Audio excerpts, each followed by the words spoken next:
Malam itu, hujan turun deras membasahi tanah. Di sebuah desa kecil, lampu-lampu rumah temaram menyisakan cahaya samar yang terpantul di jalanan becek.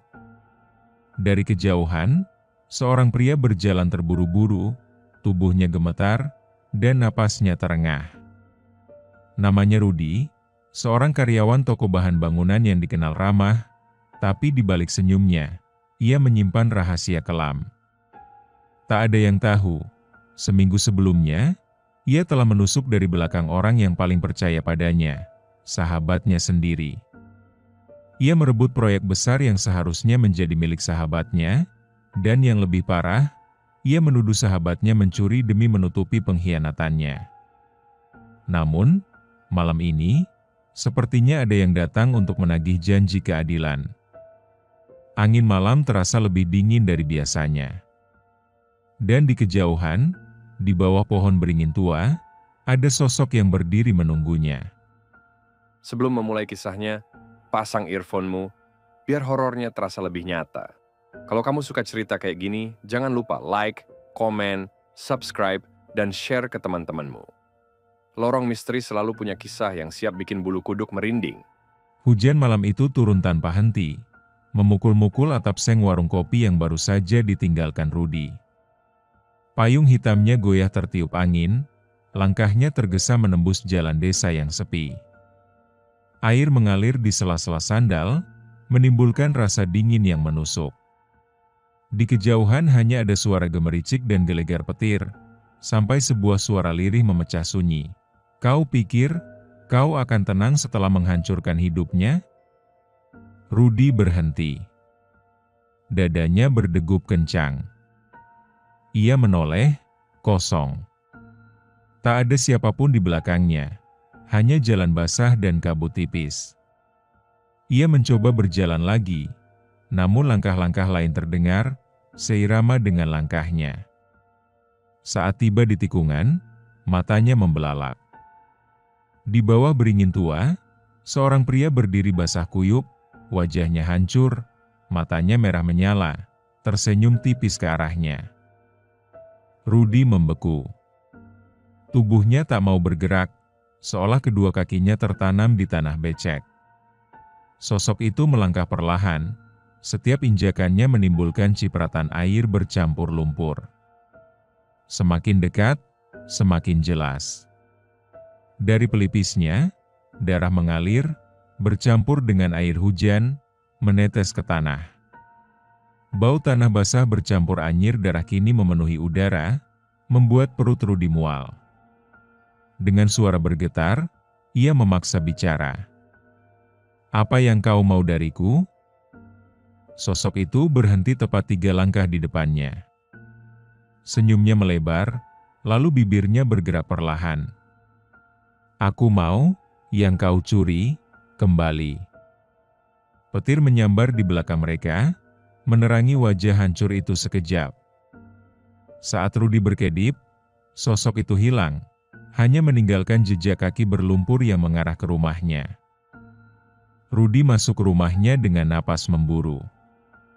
Pintu langsung ia kunci rapat, semua lampu dinyalakan. Tapi aneh, cahaya lampu terasa pucat, redup, dan berkedip-kedip seperti kehabisan tenaga. Udara di dalam rumah lebih dingin dari luar, dan ada aroma lembab yang menusuk hidung. Ia melangkah ke kamar, mencoba menenangkan diri. Namun di meja kerjanya, tergeletak sebuah map coklat. Map itu persis milik sahabatnya, yang dulu ia rebut dan, ia yakin, sudah ia bakar habis. Dengan tangan gemetar, Rudi membukanya. Di dalamnya, ada foto sahabatnya dengan mata disilang tinta merah. Di sudut foto, tulisan tangan yang membuat darahnya membeku. Karma, datang saat kau tak siap. Pukul 2 dini hari, dering telepon rumah membangunkan Rudi. Suaranya tajam memecah kesunyian. Dengan mata setengah terbuka, ia mengangkat gagang telepon. Halo? Hening. Tak ada jawaban, Hanya suara napas berat yang mengalun pelan dari seberang. "Halo? Siapa ini?" Suara Rudi meninggi, bercampur gugup. Lalu, dari kejauhan, terdengar suara serak yang membuat darahnya berhenti mengalir. "Rudi, kau pikir aku sudah mati begitu saja?" Jantungnya seperti diremas. Sebelum sempat merespons, sambungan terputus. Namun di cermin ruang tamu yang menghadapnya, Rudi melihat bayangan seseorang berdiri tepat di belakangnya, padahal ruangan itu kosong. Malam berikutnya, Rudi terlelap dengan rasa takut yang masih membekap. Dalam mimpinya, ia berdiri di tengah proyek bangunan yang dulu ia rebut dari sahabatnya. Hujan mengguyur, namun bangunan itu mulai runtuh satu persatu. Balok dan besi jatuh di sekelilingnya, memaksa Rudi berlari mencari jalan keluar. Di puncak reruntuhan, sahabatnya berdiri, menatapnya dengan mata merah menyala, bibirnya berucap tanpa suara. Tiba-tiba, tumpukan besi menimpa tubuh Rudi. Ia terbangun dengan teriakan tertahan, napas memburu, keringat dingin membasahi leher. Tapi saat melihat kakinya, ada memar dan goresan seperti tertimpa benda berat. Ia menatap luka itu dengan gemetar. Mimpi itu terasa terlalu nyata untuk sekadar bunga tidur. Pagi itu, Rudi memaksa dirinya tetap beraktivitas seperti biasa. Ia berjalan menuju toko, mencoba menepis pikiran aneh yang terus mengganggu.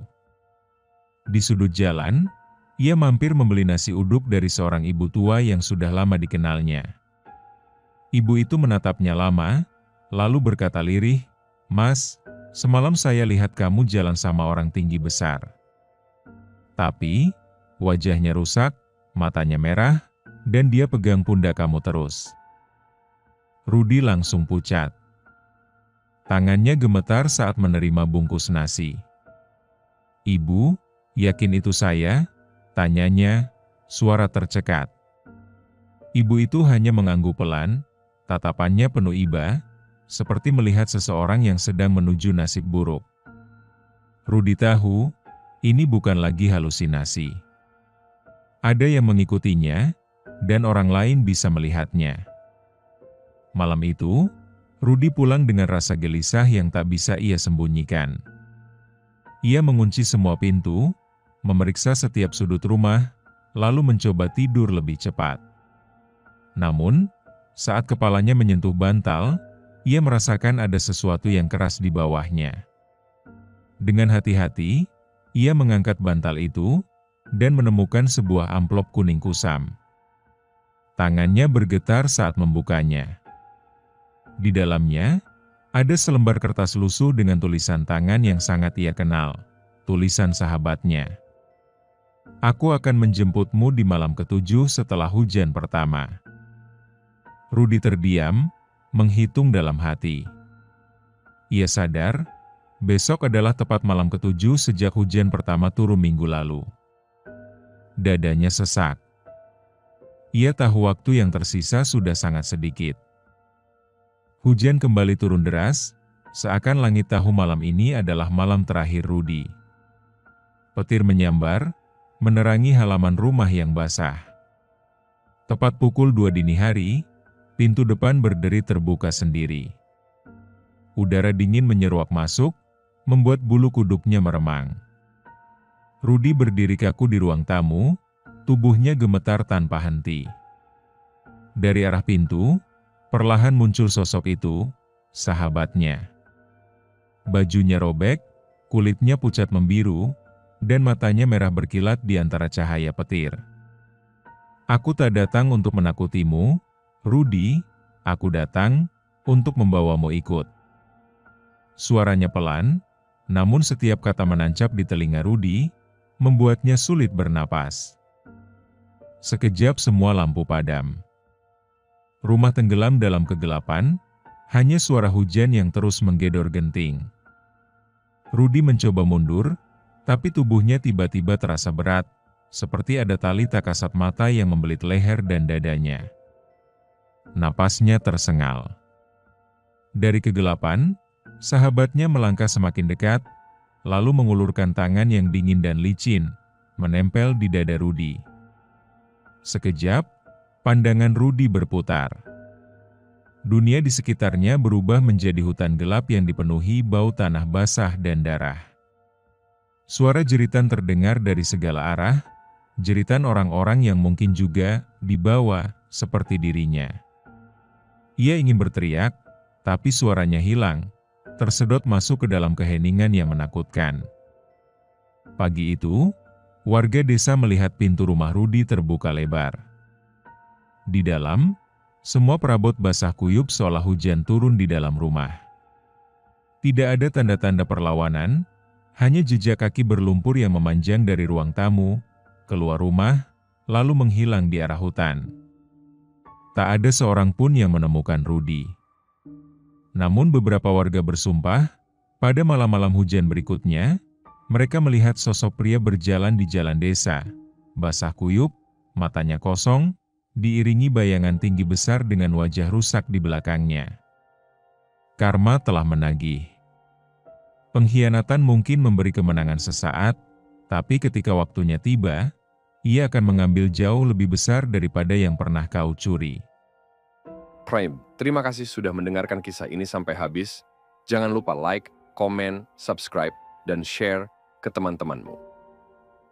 Lorong Misteri akan selalu punya kisah yang siap bikin bulu kuduk merinding, dan jika mau request judul cerita, silahkan komen di kolom komentar di bawah.